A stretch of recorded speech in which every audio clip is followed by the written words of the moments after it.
កំសាន្តคล้ายคล้ายកំសាន្តខ្លែកខ្លែក កំសាន្តคล้ายคล้ายเย้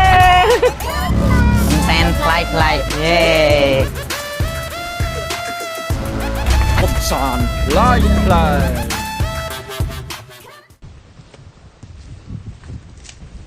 បាទម៉ែឈប់ អូហើយមានការអីហ្នឹង ជំរាបសួរម៉ែ អូជំរាបថ្លៃកូន ហើយមកពីណាធ្វើដំណើរមកពីណា អូម៉ែមកពីមើលភ្លឺស្រែមើលសន្ទុងមើលសណាប់អីហ្នឹងរួចមានការអីហ្នឹង អូ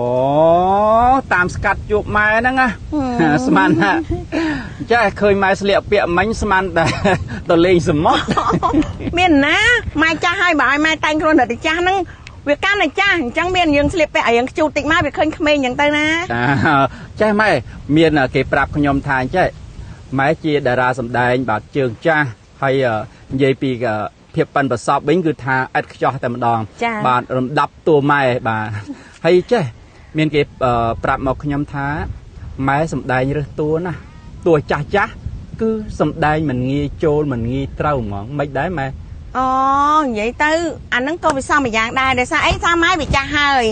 ដល់ពេលឲ្យម៉ែតលេងមួយមនុស្សចាស់វាគ្រាន់ឡើងហ្នឹងណាក្មួយគ្រាន់ឡើងមែនតែនយើងចាស់គាត់ចាស់វាគ្រាន់ឡើងដូចថាពិបាកហ្មងពិបាកឡើងពិបាកអីហ្នឹងហ្មងពិបាកទទួលយក អាហ្នឹងវាត្រូវការប្រើប្រាស់អារម្មណ៍យូរ ហ្នឹងឯងត្រូវការប្រើប្រាស់អារម្មណ៍យូរតម្រាំតាបាន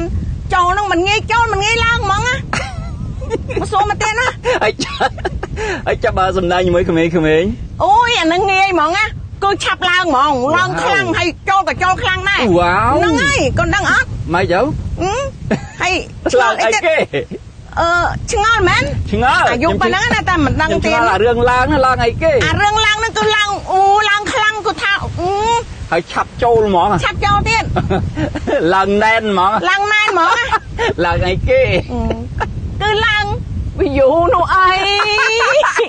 អូគាត់បងតឡើងអីហ្នឹងចេះមិននាំមនុស្សចាស់សួរខ្លាចខ្លាច ខ្ញុំគិតឃើញមេឃឃើញដីមិនឮតែឡើងឡើង យ៉ាប់ណាកូនឯងនេះនាំម៉ែខូចហ្មងណា អេម៉ែចេះកំ pl ែងទៀត អរគុណណាទស្សនិកជនទាំងអស់គ្នាកំសាន្តអារម្មណ៍ខ្លាចខ្លាចជម្រាបលាបាយបាយ